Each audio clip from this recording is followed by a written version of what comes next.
Dennis Prager here. Thanks for listening to the Daily Dennis Prager Podcast. To hear the entire 3 hours of my radio show, commercial-free, every single day, become a member of Pragertopia. You'll also get access to 15 years' worth of archives, as well as the daily show prep. Subscribe at Pragertopia.com. Hello, my friends. I'm Dennis Prager, and I hope you had a good weekend. I have delved into the question of how good a weekend or a good any day one could have when the world is so filled with evil, and one has to try. Despair is a sin, as I have noted on a number of occasions based on my Bible commentary. Hi, everybody. Good to be with you. This is late breaking. I normally don't have the show driven by news as it breaks, but this is an important, many of them are important, but this is, I believe, worthy of immediate attention. This is from Newsweek.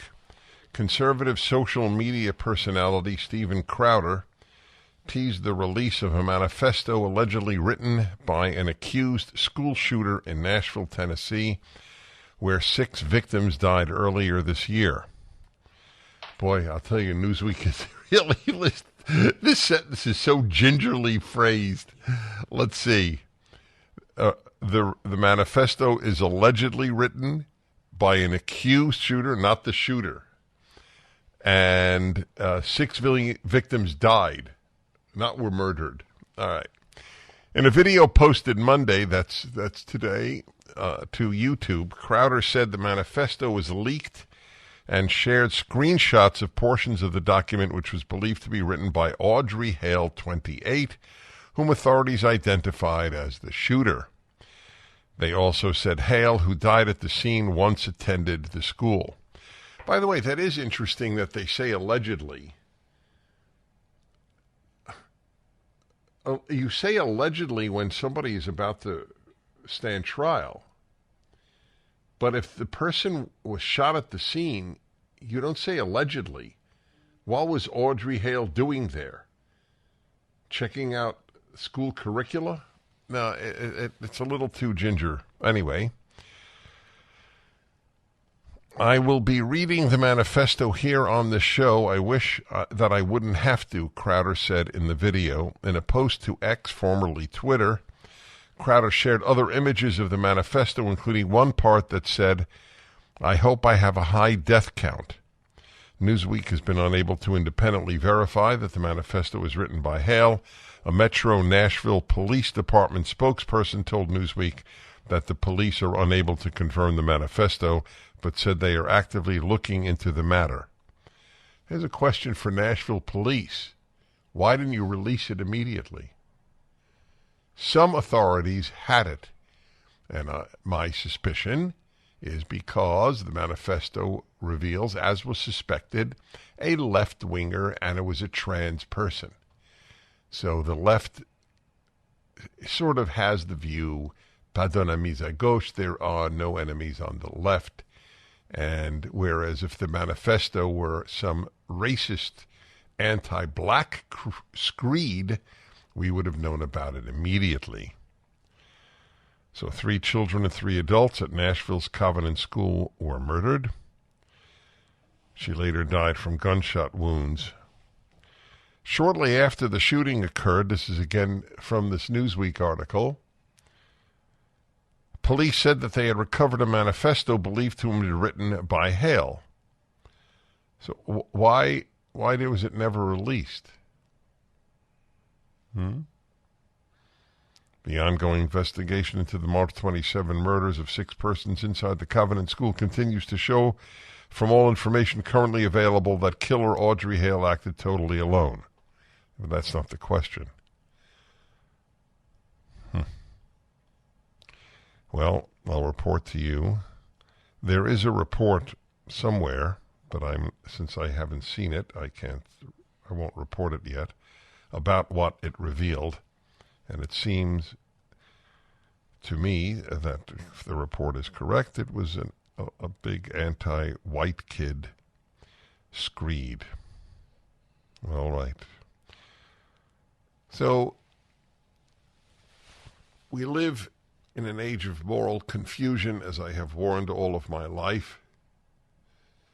And the charge against Israel that it commits genocide against the Palestinians, which a charge that has been made for decades, this is not new to the current war against Hamas, it is another gigantic lie of the left. But the truth is not a left-wing value. So I have data here from Statista, which has no political bias that I know of. You agree with me? I don't know. Okay, fine. Statista infographic newsletters. Statista puts out statistics. So this is from 2020. Growth of Palestine. Let's see now.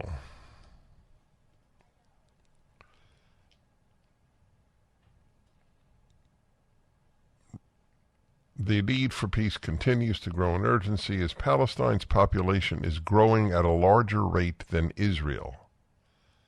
Jewish and Arab populations are on a collision course of parity in the coming decades, with Arab Israelis also growing faster than Jewish Israelis and gaining more voting power. Then there's a chart, growth of Palestine. It begins in 1960. And the green is Palestine, the blue is Israel. They have gone from 1.1 million to 5.1 million in 2020. So there is a growth of essentially 5 times growth, quintupled, since 1960. The Jewish population has quadrupled, has gone up 4 times. The Arab population of the area, 5 times. Have you ever heard of a genocide where the people being genocided have a population growth of 5x? The lie is so grandiose, but you have to know something. The people screaming it believe it. Especially those who are Palestinian or from other Arab or Muslim countries. They believe their lies. Read David Price Jones' book, The Closed Circle. You'll see that he's an Arab expert, lived there a long time in the Arab world. And he writes about truth and exaggeration and lies as being very frequently in the public sphere conflated. Anyway, we're catching up. Truth is not a left-wing value, and the left wing dominates academia and the media. So much for the charge of genocide. The only attempted genocide is that of the Palestinians and their Muslim supporters around the world. They wish to commit genocide against the Jews of Israel, perhaps all Jews in the world, but certainly Jews of Israel. That is the only genocide that can be alleged in the Middle East. Well, there was one, but I don't know. Yeah, I guess you'd call it the Middle East, of course.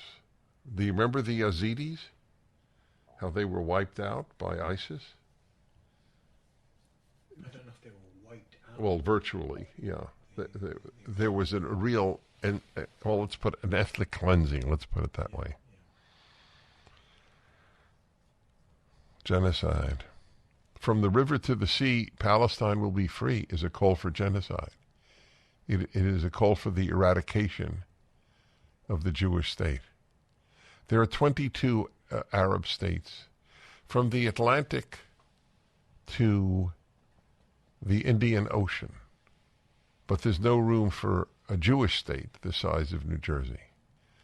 People just always need to remember that. Should there be a 24th Arab state? One that never existed in the history of the world? I hear some Palestinian speakers actually saying, we are the descendants of the Canaanites. Did you know that? You can meet a living Canaanite. Can you meet a Perizzite and a Jebusite? That's what Arafat said he was, a Jebusite. He said he was a Jebusite? Is Arafat said he was a Jebusite? I didn't know the man had a sense of humor. And this is what your kids are learning at college. We return. Gold dealers are a dime a dozen. They're everywhere. What sets these companies apart, and whom can you really trust? This is Dennis Prager for AmFed Coin and Bullion, my choice for buying precious metals. When you buy precious metals, it's imperative that you buy from a trustworthy and transparent dealer that protects your best interests. So many companies use gimmicks to take advantage of inexperienced gold and silver buyers. Be cautious of brokers offering free gold and silver, or brokers that want to sell you overpriced collectible coins, claiming they appreciate more than gold and silver. What about hidden commissions and huge markups? Nick Grovich and his team at AmFed always have your back. I trust this man. That's why I mention him by name. Nick's been in this industry over 42 years, and he's proud of providing transparency and fair pricing to build trusted relationships. If you're interested in buying or selling, call Nick Grovich and his team at AmFed Coin and Bullion, 800-221-7694. AmericanFederal.com, AmericanFederal.com. Barack Obama spoke to his hundreds of his former aides with regard to the Middle East. And the New York Times reports he urged his former aides to, quote, take in the whole truth, seemingly attempting to strike a balance between the killings on both sides. Would he have done that in World War II? Strike a balance between the killings? Look at how many German civilians we killed. Look at how many Japanese civilians we killed. Would he have said that? I don't know, but to me it would be the same thing. The moral difference between the Allies and the Nazis and the Allies and the Japanese was no greater than the moral difference between Israel and Hamas. We live in the age of moral relativism. It's infected almost the entire intellectual class. I saw it when I was at graduate school at Columbia University, and professors generally equated the U.S. and the Soviet Union. It was not a battle, the Cold War, in their view, between freedom and tyranny, or between, if you will, light and dark, with all the darkness that exists, obviously, in everyone and in every country. There was an unbridgeable gulf between light and dark, between the United States and the Soviet Union, but they would not agree to that. It was a superpower battle, or a battle of two economic systems, communism and capitalism, as if they are morally equivalent, let alone just equally effective. Well, there are people who build their society with communism and slaughter tens of millions of their people while doing it, and there's another free society which is infinitely wealthier. I remember that when I wanted to get soda from a soda machine when I was there during the Cold War, and as I noted, I speak Russian, and so the machine would say "gazirovnaya voda," gaseous water, meaning like sparkling water. The machines were quite common in Moscow. I don't know about the rest of the Soviet Union.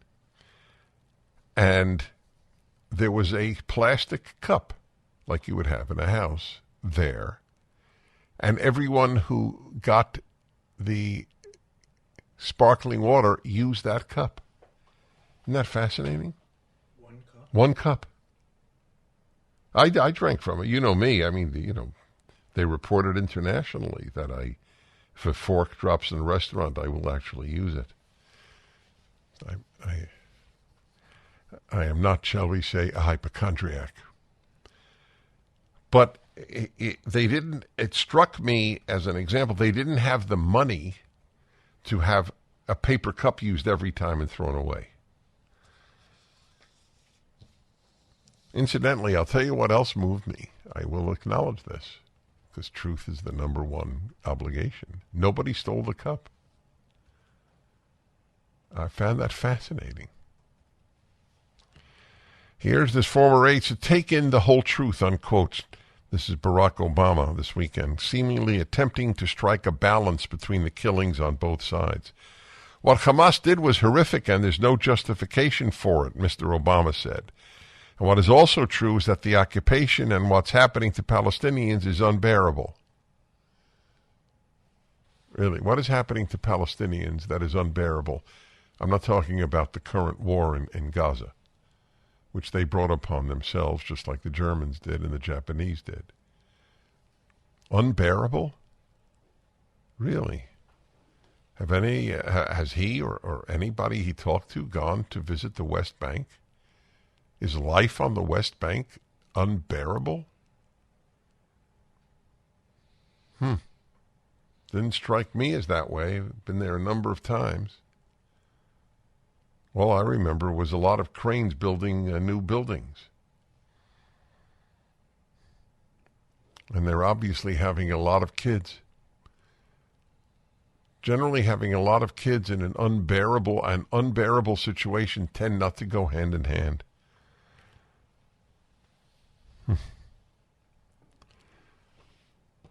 What is true is that there are people right now who are dying who have nothing to do with what Hamas did. There were Germans who died who had nothing to do with what Hitler did. That's correct. And you blame Hitler for their deaths. You blame Hamas for the death of Palestinians in Gaza. All their money is used to buy rockets and dig tunnels everywhere, including right under hospitals. If there is such a thing as evil, Hamas is it. But after all, if you raise a generation to believe that America is evil, then evil loses its meaning, doesn't it? That is what has happened.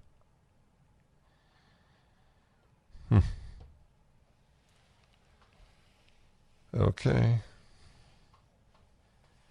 There are no comments. It's interesting. They don't have comments on this particular story. Dennis Ross is a major figure in Middle Eastern diplomacy. For 35 years, this former U.S. envoy to the Middle East, who has generally been critical of Israel, not anti-Israel, but critical of Israel. For 35 years, I've devoted my professional life to U.S. peacemaking policy and conflict resolution planning. Nothing has preoccupied me like finding a peaceful and lasting solution between Israel and the Palestinians.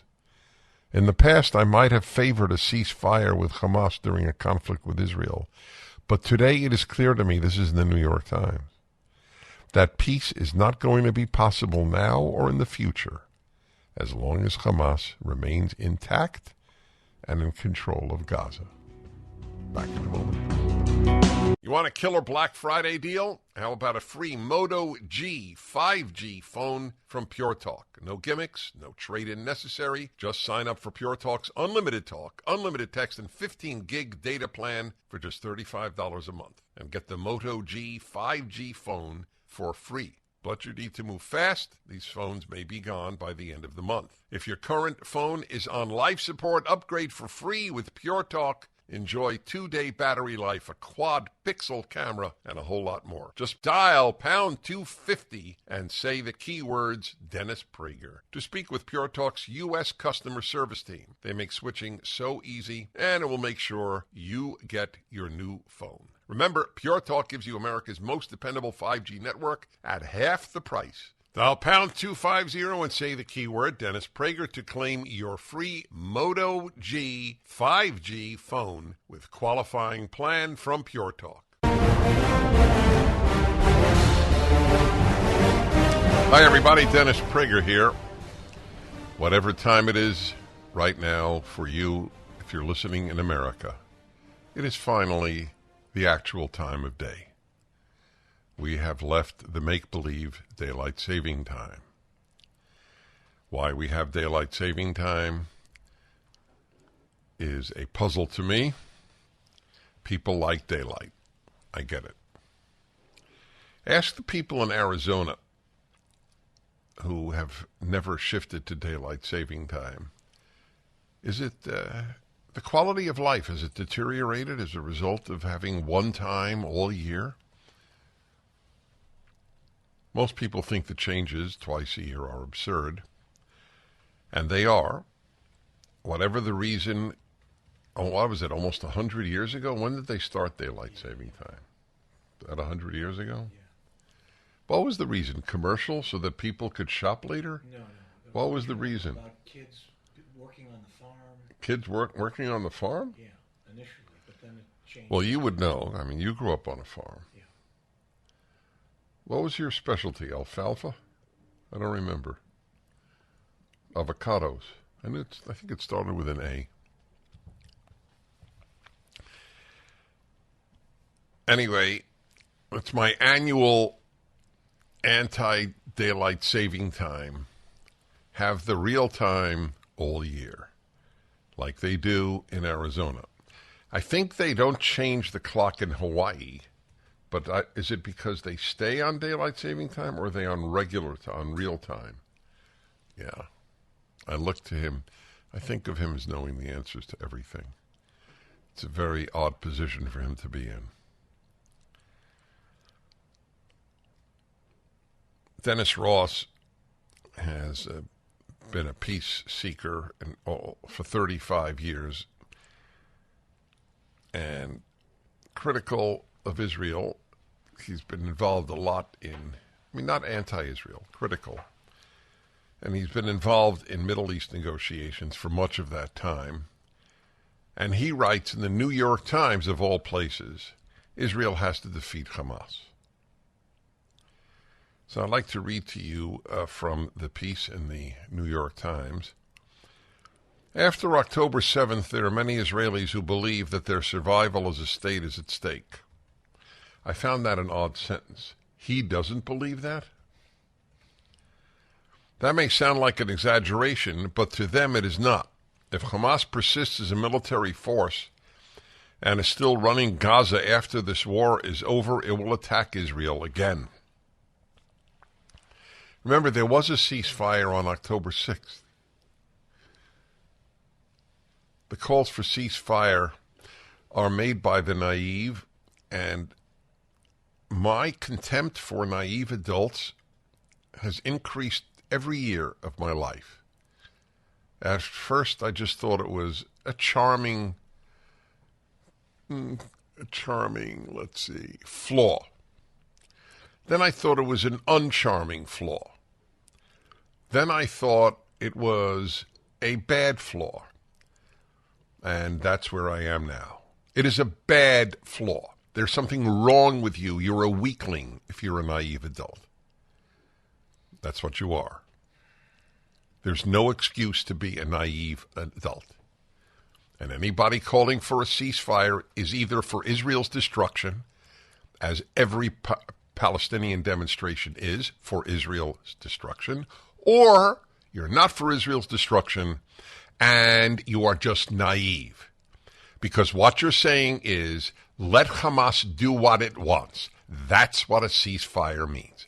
Let the most evil organization on earth, tied only with ISIS and Hezbollah and the Iranian regime, ironically all Muslim, that's another subject. Not all Muslims are evil, to say the least. Some are beautiful human beings.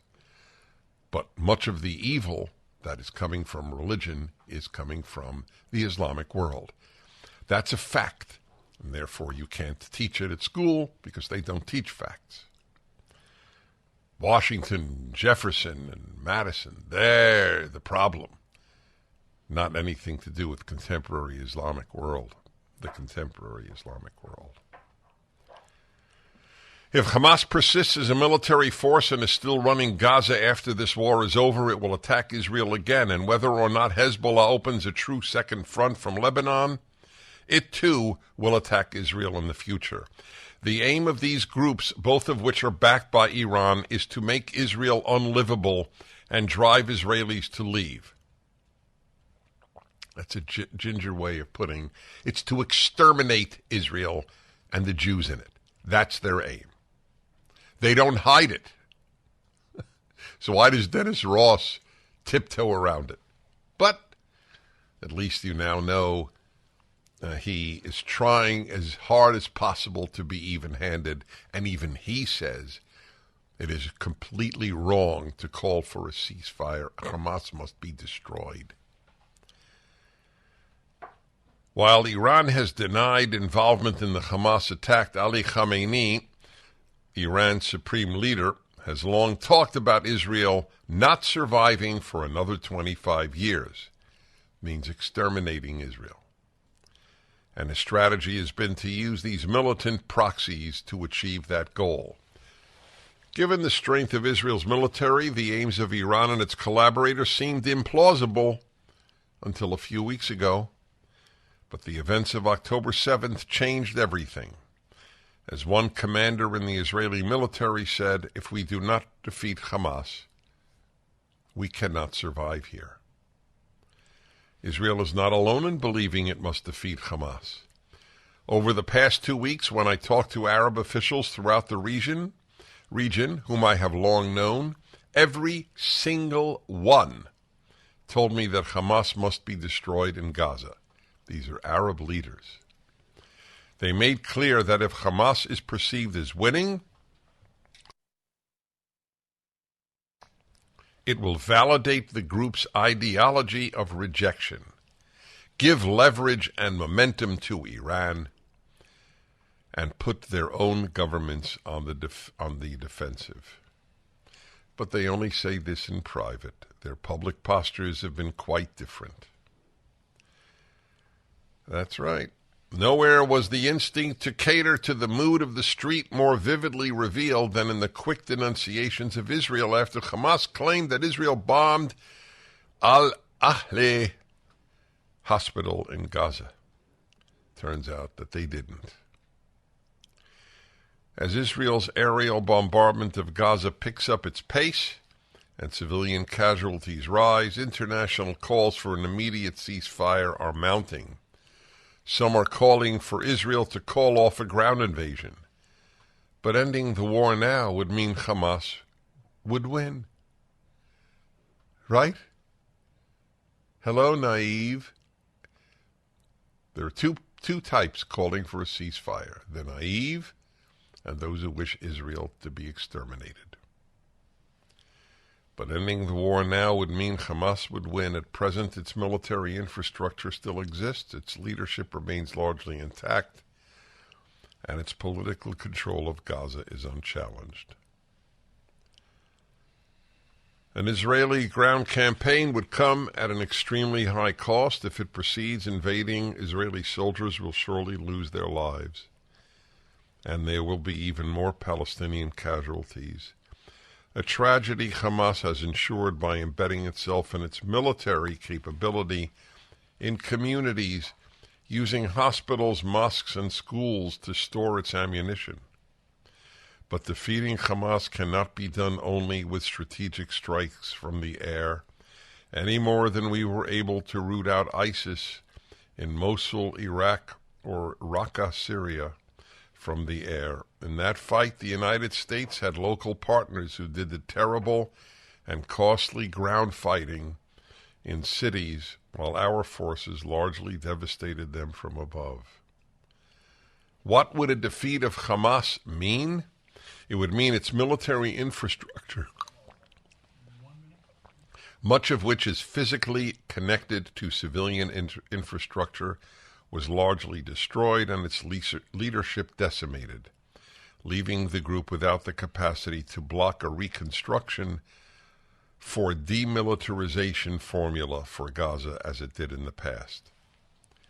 In essence, this would mean there would be no more war-making capacity in Gaza, and that capacity could not be rebuilt.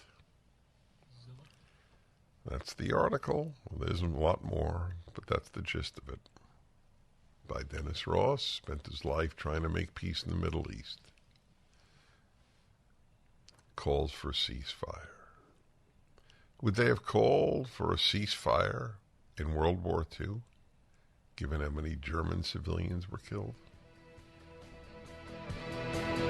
Mike Lindell has a passion to help you get the best sleep of your life. He didn't stop at the pillow. Mike also created the Giza Dream bed sheets. These sheets look and feel great, which means an even better night's sleep, which is crucial for overall health. Mike found the world's best cotton called Giza. It's ultra soft and breathable, but extremely durable. Mike's latest deal is the sale of the year. For a limited time, you'll receive 50% off the Giza Dream sheets, marking prices down as low as $29.98, depending on the size. Go to mypillow.com, click on the radio podcasts square, and use the promo code Prager. There you'll find not only this amazing offer, but also deep discounts on all MyPillow products, including the MyPillow 2.0 mattress topper, MyPillow kitchen towel sets, and so much more. Call 800-761-6302 or go to mypillow.com and use the promo code Prager. I'd like to remind you, actually not remind you,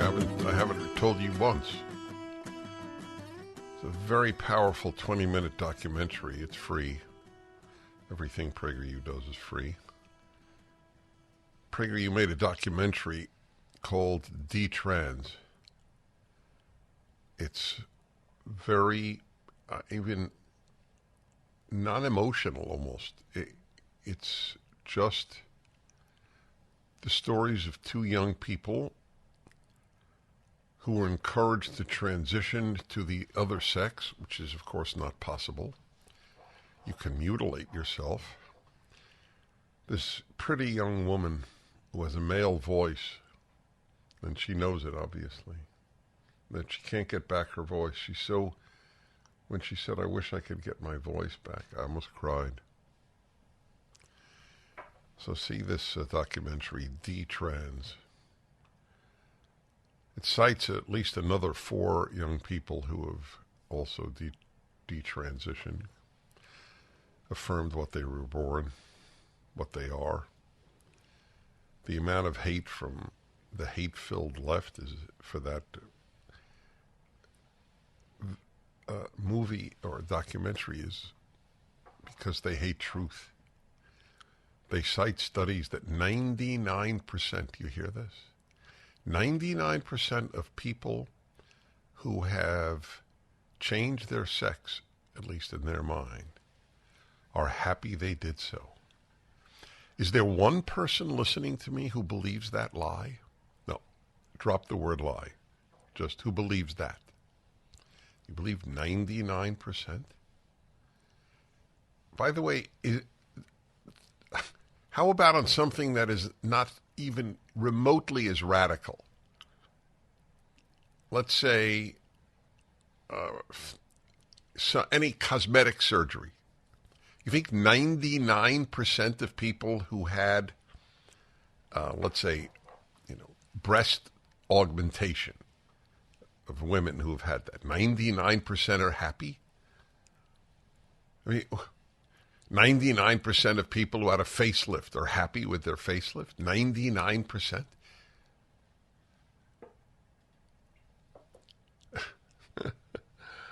Oh, my God. Half this country can't even agree on when America was founded. So, Daily Kos has a Prager, what was their headline? PragerU will lead to death among trans people. Why would that happen? Isn't it fair that anyone considering There was, for example, having her breasts removed to be like a boy, having one's penis removed to be like a girl. Shouldn't they hear both sides before they do something so permanent and radical? No. Hearing both sides is not a left-wing belief. Anyway, see the 20-minute documentary. It's beautifully done at prageru.com. This is not an ad. This is just telling you what is being put out there. I was reading to you from Dennis Ross about Hamas must be defeated. There's a very interesting thing taking place on the left. There are people who are not happy. There are people even on the left, and certainly liberals. I distinguish between liberals and leftists all the time, who are not happy with the pro-Palestinian exterminate Israel crowd. Pro-Palestinian in real life has come to mean exterminate Israel. If you want to be naive, well, that's a major flaw in you. Okay? Grown-ups should know reality. Pro-Palestinian means today exterminate Israel. From the river to the sea, Palestine will be free means exterminate Israel. All right? Just for the record. Hamas makes no bones about it. Its charter is to exterminate Israel. Same with Hezbollah. And the same with the leadership of Iran. You deny it, it's because it's comfortable to lie to yourself. But now some liberals and leftists are awakening to the scummy world of the left. Everything the left touches, it destroys. It's one of the mottos of my life because it is one of the only ways to understand the chaos that has been created. The moral chaos in the arts, in education, in media, and everywhere the left touches. The left destroys everything it touches. So many of them sleep well proves how weak the human conscience is. The human conscience is so malleable as to be, in effect, putty. Your conscience, for most people, is what you want it to be.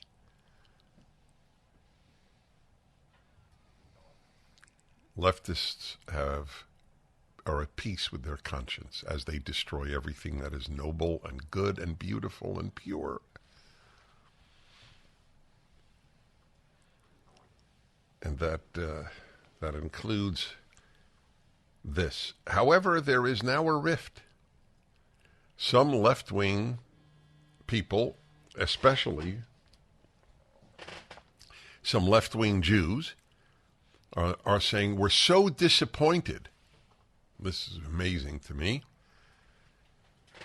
We are so disappointed with the left. How could that be? We've been allies on every issue. Shame on Jewish leftists for being allies with the left. It's a disgrace to Judaism. But it's true in Catholicism. It's true with the Pope. For all intents and purposes, the Pope is a leftist. And Catholics who are true to Catholicism know that.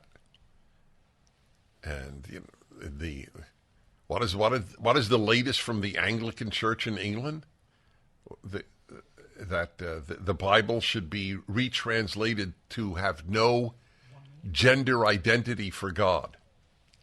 Okay, so leftism has poisoned Protestantism, Catholicism, and Judaism.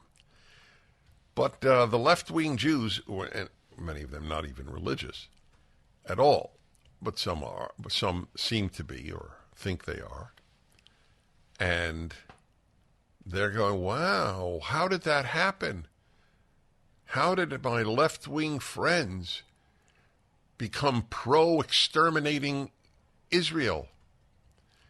Now, there are left-wing Jews who are also for exterminating Israel, but a lot aren't.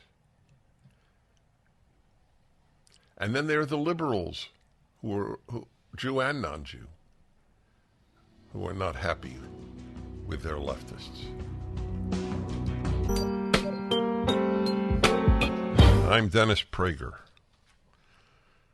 talking about Christians and Jews who've flipped out. Here's another one as a writer, Peter Wehner, and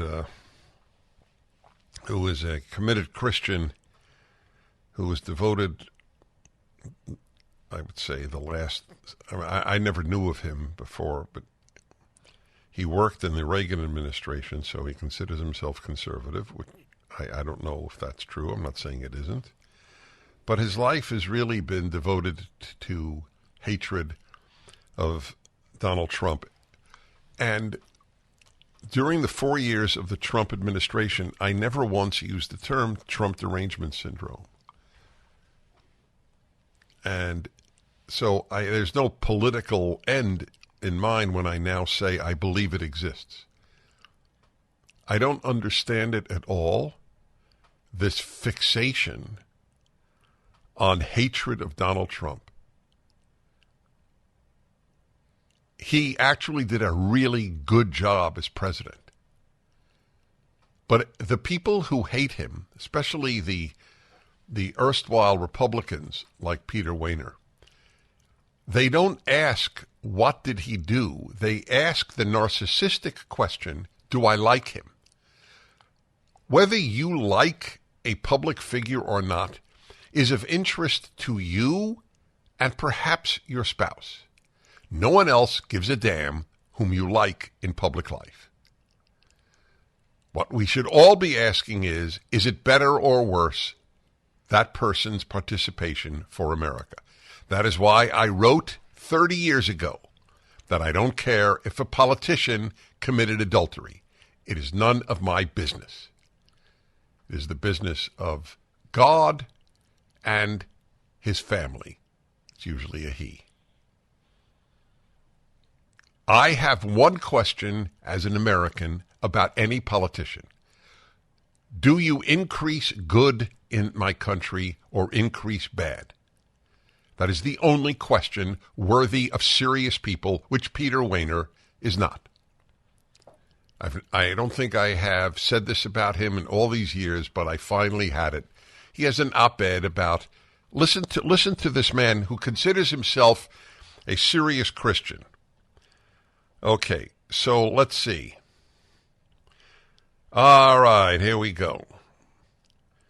He's talking about how cultural sickness. Today it is the American right that most fully embodies the attitudes that so alarmed Mr. Bloom.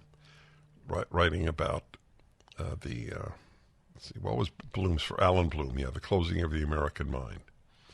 About the dangers posed by moral relativism and nihilism. And he thinks that today it is most embodied on the right, and he considers himself a conservative. He's a dummy. The right is a greater threat to America than the left. And do you know why he believes that? Because he so hates Donald Trump. There is a narcissism in that position. How I feel about Trump is what matters, not America, Trump. He had 4 years to exercise his fascism and his racism and his anti-Semitism. Did any of that come out in 4 years, or did the country thrive under Donald Trump's presidency? But Peter Wehner and the never-Trumpers never asked that. It is the American right that most fully embodies the attitudes that so alarmed Mr. Bloom. We see that most clearly in the right's embrace of Donald Trump and the MAGA movement he represents. Mr. Trump is cruel and remorseless, compulsive and vindictive, an accomplished conspiracy theorist. He delights in inflaming hatreds and shattering moral codes. No other president has been as disdainful of knowledge or as untroubled by his benightedness. No other has been as intentional not just to lie, but to annihilate truth. And no other president has explicitly attempted to overturn an election and encourage an angry mob to march on the Capitol. With every passing week, the former president's statements are getting more deranged, more menacing, and more authoritarian. He's a child. Peter Wehner is a child. I never said anything like that about any Democrat in office who have really done damage. This is a rant. This is no, not a rant. It is a tantrum. We'll be back.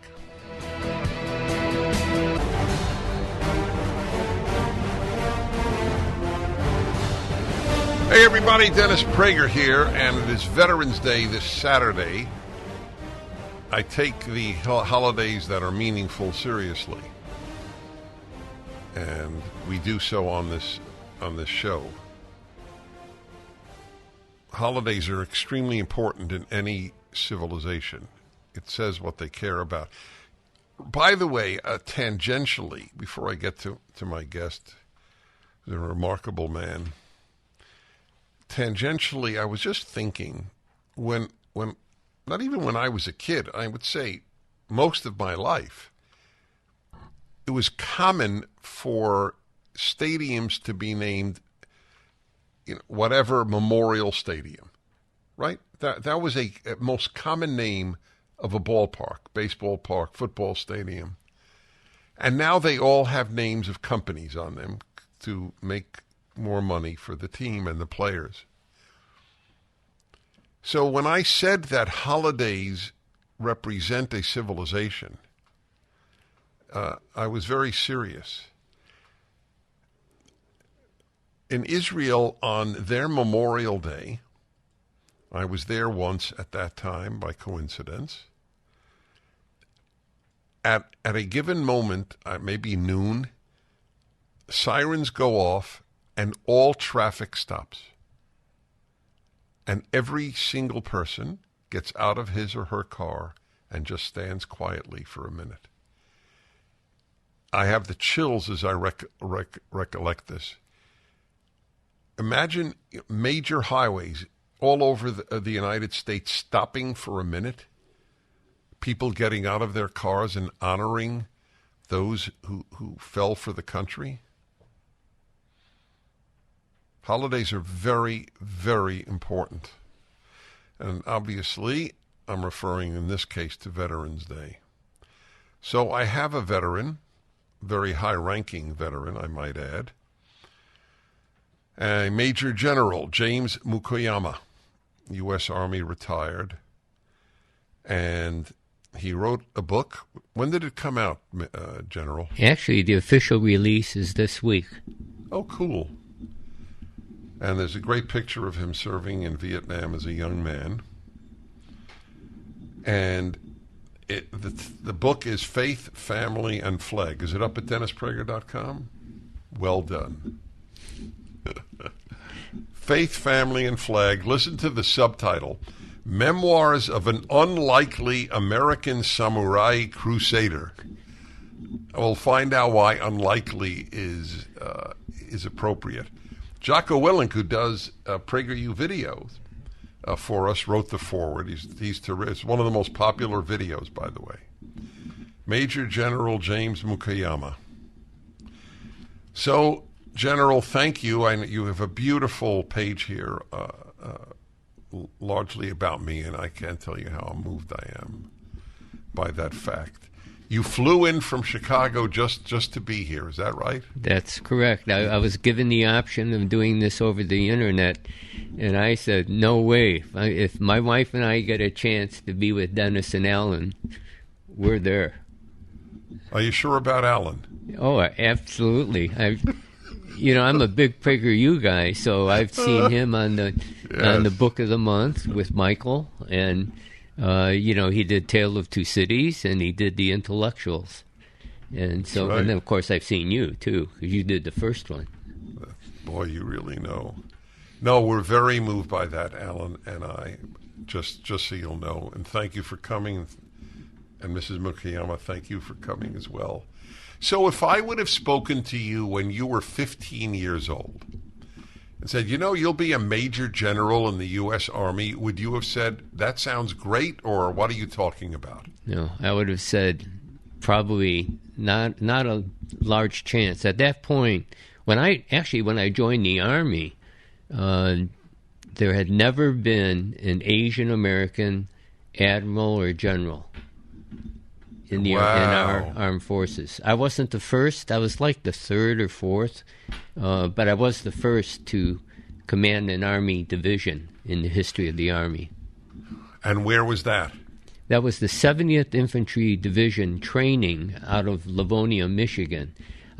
My career, I had 5 years of active duty, 2 combat tours, one on the DMZ in Korea, one in Vietnam. And I was a regular Army airborne guy. I was what they called a lifer. And when I came back from Vietnam, I said, I don't want to do this 24/7. So I resigned my regular Army commission and I joined the Army Reserves because I was committed to serve 20 years, period. Mm-hmm. And so I actually served 32 years. But my division, the 70th, was an Army Reserve division that was mobilized for Desert Storm. So it's like I died and went to heaven. I mean, I took my division to Fort Benning, Georgia, and we took over the training of the infantry soldiers at Fort Benning. So I have no idea what the answer will be. So you were the first Asian American to command a combat unit, is that correct? No, not combat. It was an Army division here in the States. Okay, right. No, I know. It was a training right, division. Fair enough. But it was during I thought war. they went to combat, whether they went with you or not. Okay, it doesn't matter. What I want to ask you is, America is accused of being xenophobic and racist.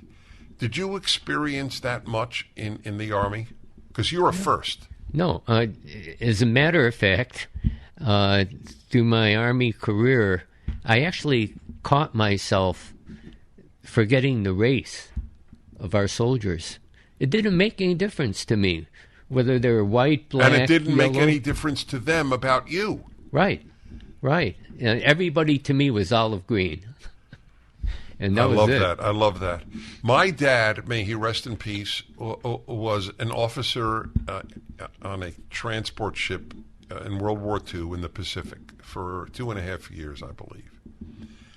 And he was a committed Jew. He would have Sabbath services on Friday night for Jews who were on board. So everybody knew he was a Jew. And the captain of the ship, my father told the story, and it meant so much to me as a child. It means a lot to me now. And the captain basically told everyone on board, if he ever hears an anti-Semitic word, that guy is doomed. And my father said 2.5 years, his being a Jew was not an issue. That's what you're saying. Yes. Whatever the color of the Navy, that was the only color that mattered. See, that's why it is so awful, this charging Americans with systemic racism and xenophobia. It's probably the least racist, least xenophobic country in the modern world. Absolutely. And I reflect on that in my book because my mother, bless her soul, grew up during the Depression. Her family had lived in Montana, in Nebraska, in Wisconsin, in Oklahoma, in California until she married my dad and she moved up to Chicago. And she was interviewed by a University of San Francisco researcher about the Nisei, the second generation Japanese Americans. And it was like a 2-hour interview. And this woman the researcher kept on asking my mom, well, when did you experience racism? Oh, God. And you know Perfect. What, you know what my mother said? Huh. She said, I didn't. Oh. And this woman was just, she kept on probing. And in fact, during World War II, we were in Chicago. And my family, my parents had assimilated into our community. As we didn't have a Japantown, so to speak, right? And our neighbors, not realizing that Japanese could not become naturalized citizens of the United States until 1952, okay? They sent a telegram to our congressman vouching for the loyalty of my father as an American citizen. And so we did not experience that. The interview of your mother, that's who you're talking about? Mm-hmm. So I have you'll love this. As loyal a listener as you might be, I don't know if you would remember. I played this once on my show. A black in Poland, born in Poland, and parents African, and he's a championship boxer in Poland. And the interviewer on Polish television kept asking him, "So you experience a lot of racism here in Poland, don't you?" And the guy kept saying, "No." And she was so annoyed with him. So your mother's story is exactly the same thing. Yes. You're not experiencing all this anti-Asian, anti-Japanese racism in America? We'll be back in a moment. The book by the Major General is up at DennisPrager.com. Faith, Family, and Flag. Lately I've been feeling this way. Tell me if I'm wrong. It's not often I have a brigadier general on my show, to be honest. But Major General James Mukoyama is my guest. He has written Faith, Family, and Flag. He was the first Asian American to, again, fill in the rest of the sentence. Command an Army Division. Command an Army Division. The subtitle is Memoirs of an Unlikely American Samurai Crusader. So the picture of you on the cover is of you in Vietnam. And what does it say on your helmet there? It says hardcore. Meaning? Meaning, that was the nickname for the battalion that I served in Vietnam in 1969. It was the 4th Battalion, 39th Infantry, commanded by the legendary Colonel David H. Hackworth. And I had the honor of... I knew Colonel Hackworth at Fort Lewis, Washington, before Vietnam. I'm back at Fort Lewis. He writes me a letter. He called me Mook because he couldn't pronounce Mukoyama, and I used to call him Sir. So right. Basically, he writes me a letter and he said, "Hey Mook, we got a war going on. If you want a company, it's yours." And it's like I hit the lotto, because to serve as an infantry company commander in combat under David Hackworth, it doesn't get any better than that. So I immediately volunteered again for Vietnam. First time they sent me to Korea, but this time they took me up on my offer and I went to Vietnam. So I'm going to ask again, 1969, Japanese American in the Army in Vietnam. Did you experience racism then? No. I was a captain, and that's all that counted, other than the fact that I was infantry, which I'm very proud of. But no, we did not look at each other in terms of race. This is 1969, ladies and gentlemen. The great grand left-wing lie about racist America. It's truly destructive. Well, all lies are destructive, but that one in particular. Well, in fact, the Army was one of the first institutions in our society that integrated. 1948, President Truman. Prior to that, we had segregated units. We had black units. We had Japanese American units, of which, by the way, I'm proud to say, I had uncles in it. I had relatives who served in Europe and in the Pacific fighting the Japanese. Were you raised to love America? Absolutely. First of all, I'm a very strong man of faith, and the church was the center of our family life. Chicago is a city of neighborhoods. It's really cool, and especially in those days. Every neighborhood had a tavern, had a barber shop, had a local grocery store, and had a house of worship. And our church was 3 blocks away. Every Sunday, we would put on our Sunday best clothes as a family and walk to church together. I literally was a choir boy in the church, and I was in Cub Scouts, I was in Boy Scouts. All of that was centered around the church community. And as I'm sure you know, the motto of Boy Scouts is for God and country, in that order. That's important that you added in that order. That's right. You describe an America that is disappearing. Yes. Do you agree with me? Absolutely. And in fact, I did write just recently, earlier this year. I was so disgusted and disappointed with the polling that showed a significant decrease in American public about faith and patriotism. And so I wrote something called the Mukoyama Life Manifesto, which basically talked about what I saw as the deterioration of the American values that have made this the most exceptional, least racist, large multicultural nation in the world. That's exactly right. I wish you could speak in every high school in the country. I've gone back, and as a matter of fact, towards the end of my book, I talk about I spoke at a high school. I have a standard daily mantra, which is every day is a great day.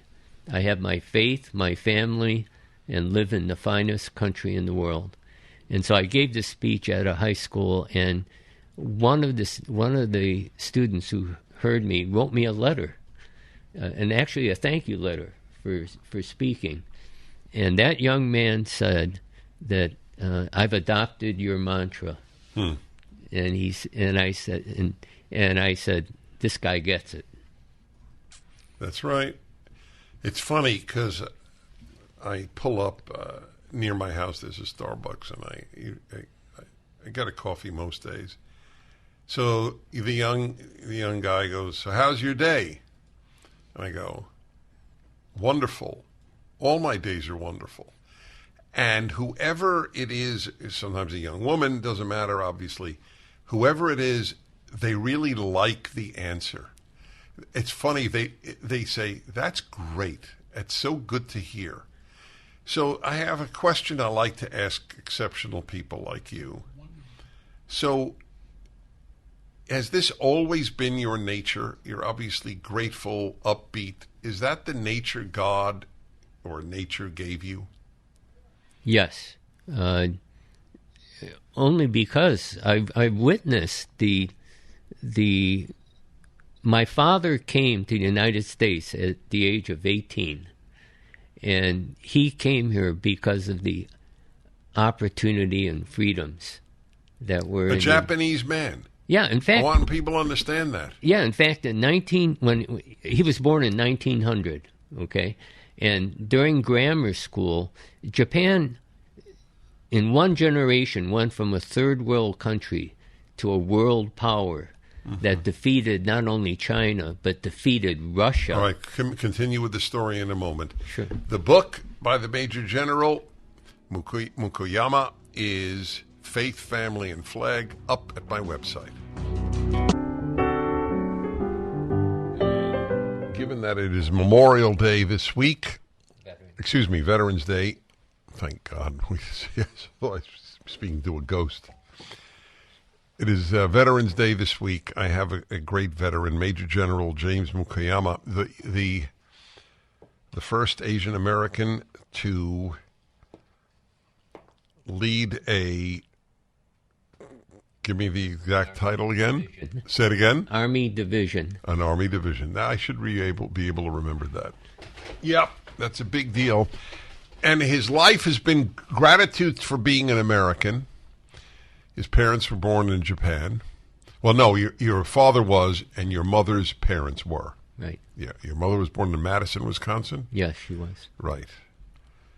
And with all, as I was saying to both the general and his wife here during the break, because the left runs our schools, they depict the Japanese-American experience as essentially the intern camps that Franklin Roosevelt set up for many Japanese Americans during World War II. That's it. People know nothing else. And so we're talking about your father. It's so interesting for people to understand this. Your father came to the United States in 1918? Yes, he did. That was the year my father was born. So your dad came. Now, let's imagine this, folks, because I want to talk to you about this, General. Your father came from Japan. Did he come alone? Yes. Yeah. So no parents, no siblings. No, but his father was already here. Oh, his father was already here. Yeah, it's a pretty interesting story. We're from a place in Japan called Yamanashi. It's right near Mount Fuji. In fact, that's where our name comes from. Mukoyama. Muko means over there, and Yama means mountain. So when people ask me, what does your name mean? I'm an English major, so I like to say yonder mountain. It sounds better than the mountain over there. But anyway, when he was in grammar school, he was taught English was mandatory in grammar school. That's fascinating. In fact, he had to memorize the Gettysburg Address in English. Mm-hmm. And that inculcated into him the ideas of freedom and equal opportunity, and he wanted to be here and come here. My grandfather was here because he had kind of invested in the Japanese sake market or something like that and lost half of the family fortune. So he came to America, get this, in 1901. My father was born in 1900, right? 1901, when my father was 18 years old, his father was still in the States. So he didn't see his father his entire childhood. Right. And so my grandmother... Where was the grandfather? Where was your father's father? He was in Kearney, Nebraska. Oh, can you imagine that? I can't. Imagine that in the 1900s, a Japanese man comes to Nebraska and thrived? Yeah, he was the head of a kind of a farm immigrant labor group of Japanese Did Americans. your father love America? Oh, absolutely.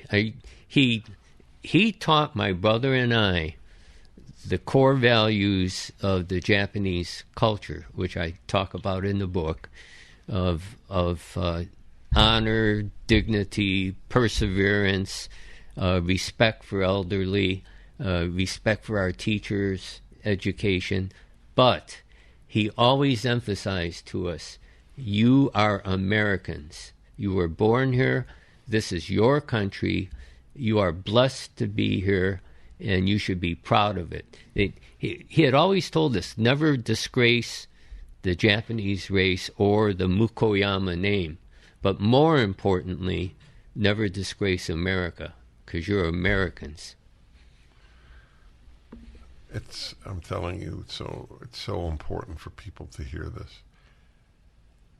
If you'd ask the average kid in a high school today, a Japanese man came to the United States in 1901, and in Nebraska, basically all white. How was he treated? And the answer, really well, and loved America. These are the stories people don't hear. That's a really important story. My dad, I'm telling you, I wish they'd have met. My father was born in 1918. My father, as I said, was an officer in the war. And he raised my brother and me. You're the luckiest Jews in history to live in America. Just like your dad. Back in a moment. Commercial is Sean barks into my earphones. Has the public heard you do a dog imitation, by the way? It has? It's really effective. It's not a talent that gets you far in life, but it does have a level of amusement. I am speaking to a wonderful man and telling you this is exactly the opposite of what kids are taught about America. I can't get over your dad coming from Japan in 1901 to Nebraska.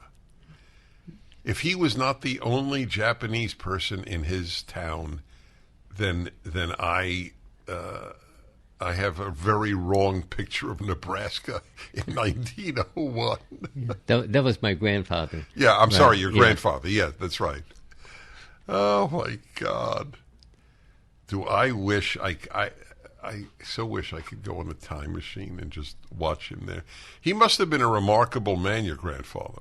Oh, yeah. Yeah. In fact, I never met him because he died in Japan before. Because my father did succeed in his mission. He got his father to go back to Japan. But my grandfather was a Christian. And I don't know how he ever became a Christian because that was extremely rare. Oh, at that time in Japan. Oh, Really? It's rare today.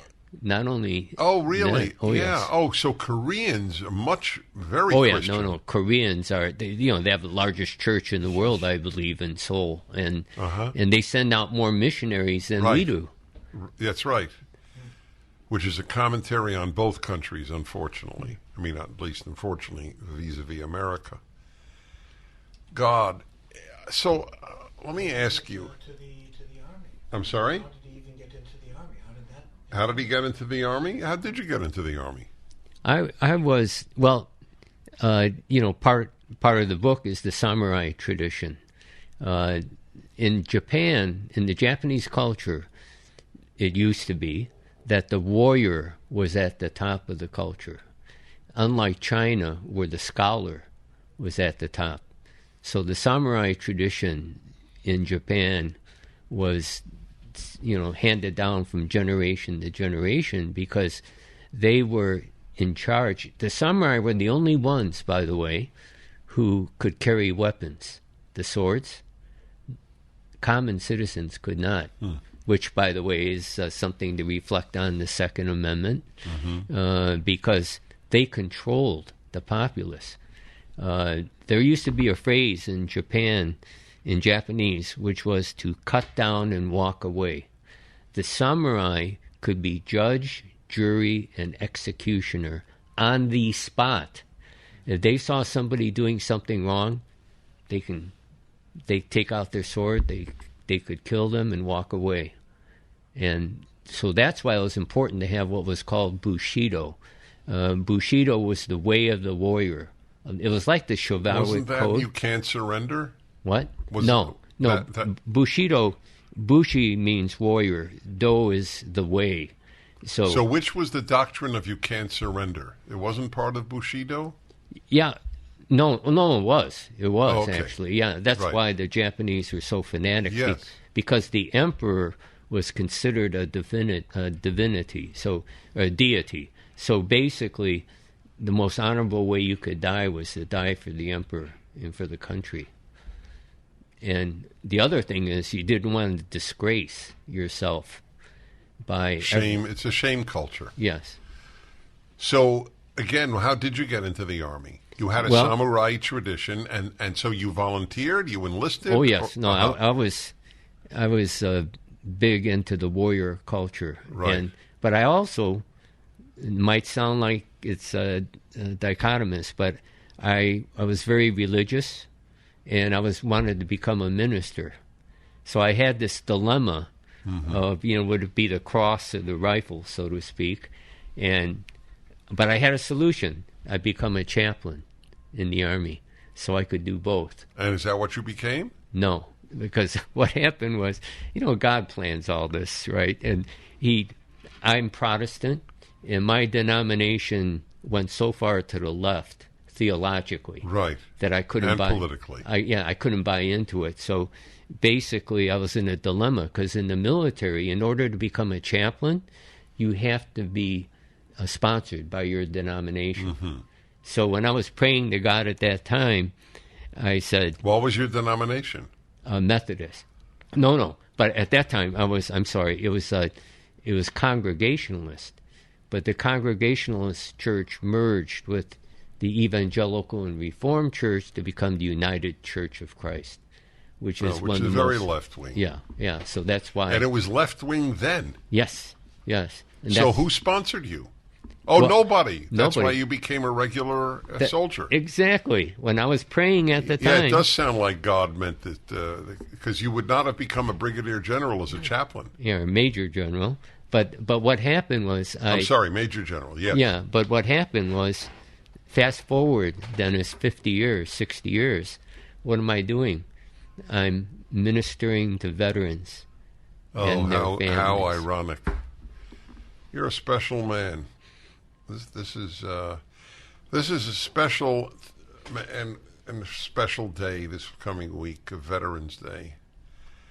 It's painful that your story and so the millions of stories like yours are not told. It's just America's racist, America's the gigantic lie of the left. And your family, I mean, even I'm surprised, to be honest, that your grandfather in Nebraska in 1902 felt comfortable. Yeah. I mean, that's astonishing. But that's the norm. That has been the norm. There have been bad things, but that has been the norm. You do a good job, I'm going to go to your store. Yeah, no, I want to make it very clear. It's not like I've never experienced, racism or prejudice, but it's been overwhelmingly Right. the minority experience in my life. That's of course. Because we're all human. Yes, that's right. With hundreds of millions of people, you're going to get some bad ones. Yep. They're not the norm. Get the book, folks. Faith, Family, and Flag up at DennisPrager.com. Final segment, unfortunately. I have thoroughly enjoyed this man. Major General James Mukoyama,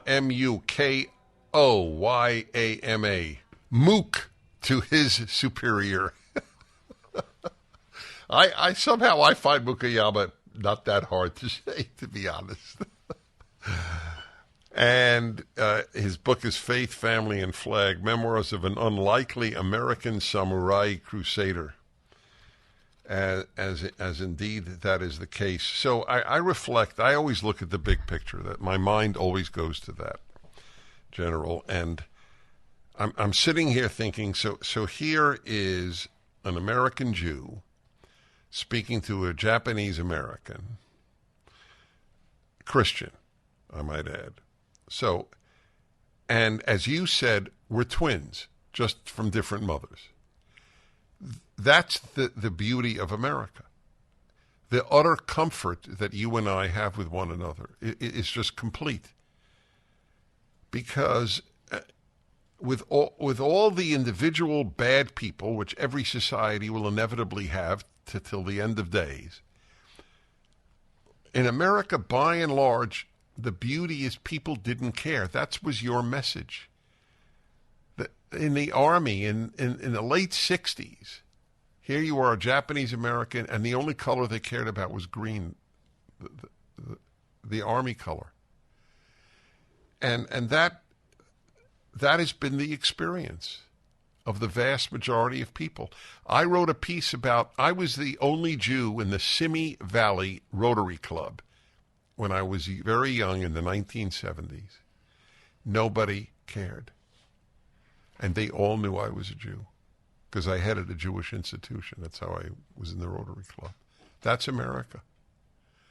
So this left-wing painting is so disastrous and such a lie about this country. Are you worried? I am concerned. I see what is happening in terms of the degradation of belief in the exceptionalism of America. The proof is in the pudding. You have millions, tens of millions of people throughout the world who want to come to this country versus the minuscule few who say they're going to leave, and I'm still waiting for them to buy their airline tickets. It's clear that we are still the land of opportunity and freedom. It is being eroded, and that's why we need to stand up. We need to have more Dennis Pragers. We need to have more books that talk about Well, we need more of you. exceptionalism. Major General, it has been an honor. The book Faith, Family, and Flag up at DennisPrager.com for Veterans Day. Dennis Prager here. Thanks for listening to the Daily Dennis Prager Podcast. To hear the entire 3 hours of my radio show, commercial-free, every single day, become a member of Pragertopia. You'll also get access to 15 years' worth of archives, as well as the daily show prep. Subscribe at Pragertopia.com.